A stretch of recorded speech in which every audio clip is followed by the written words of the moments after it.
the world economic crisis and what it means for the Caribbean. Up next on Carib Nation.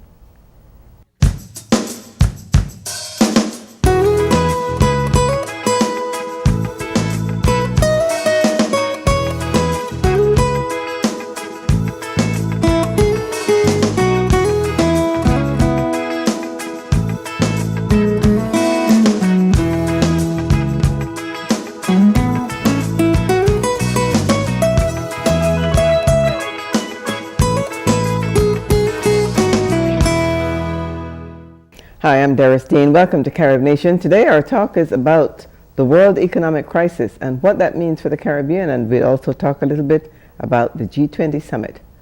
Ambassador Brunel, thank you so much for joining us, and it's a pleasure to have you back in Carib Nation, even though in a different capacity this time.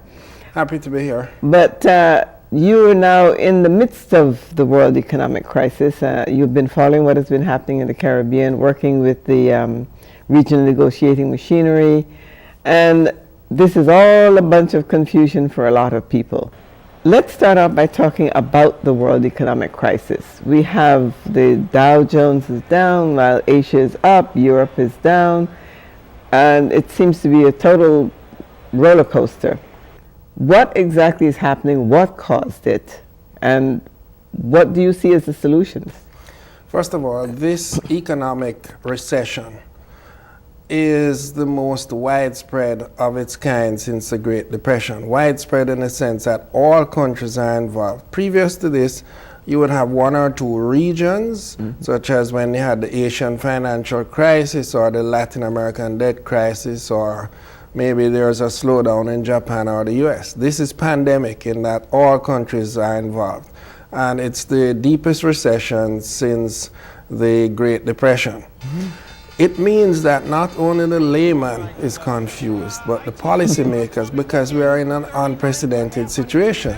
The global economy has changed radically over the years, and the global financial markets now involve such massive amounts of money, moving 24 hours a day. No one country has the capacity to stabilize these markets anymore. In the 50s, 60s, 70s, the US could do it by themselves, and if the US economy grew, it was the engine that pulled all the other coaches. Then, later on, it became the G8, and they would get together and stimulate the global economy. Today, the growth process in the world economy relies not only on the G8, but relies on China, Brazil, India, Russia, and other emerging markets. So we're in a new situation, and that is why there is so much confusion in policy. The causes of the crisis are numerous, and they converged together to create the current situation. First of all, on the real side of the economy, the non-financial side, commodity prices moved dramatically, including and particularly the price of oil. Dramatically, up to $140-something a barrel.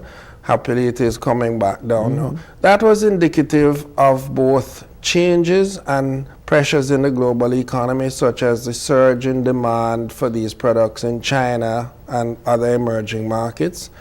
But it was also partly to do with speculation, including the food prices had to do with speculation. And these two things converged to drive up prices. Against that scenario, we had on the financial side of the economy a long-term buildup of problems. These problems relate to inadequate risk management, poor supervisory and regulatory regimes, particularly in the developed countries. And therefore, a number of new financial products and services came into being, overborrowing, extended leveraging, and risky investments. All of these converged to create a global economic crisis, which has its roots both in the financial and the economic. It first manifested itself in a dramatic way in the mortgage crisis in the United States. But given that all the financial institutions here in the US and throughout the world are linked because they're exchanging loans, currencies, facilities, assets, etc., they're all linked up. And once the first domino moved, it began to affect the loan and investment portfolio of all the major institutions.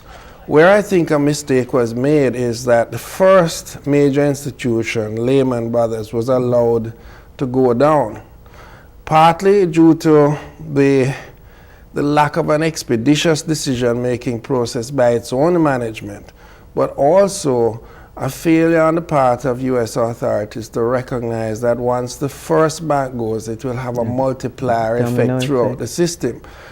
That having been done, the lesson was quickly learned that you have to bail out these institutions, even though the situation they're in is of their own making. But because it has implications not only for them, but for the system and for the average man in the street, you have to bail them out and you have to move quickly. Not only do you have to put liquidity into the system to allow the financial intermediation process to continue, but you also have to rebuild the capital base of these institutions. Not by buying risky assets, but by injecting capital.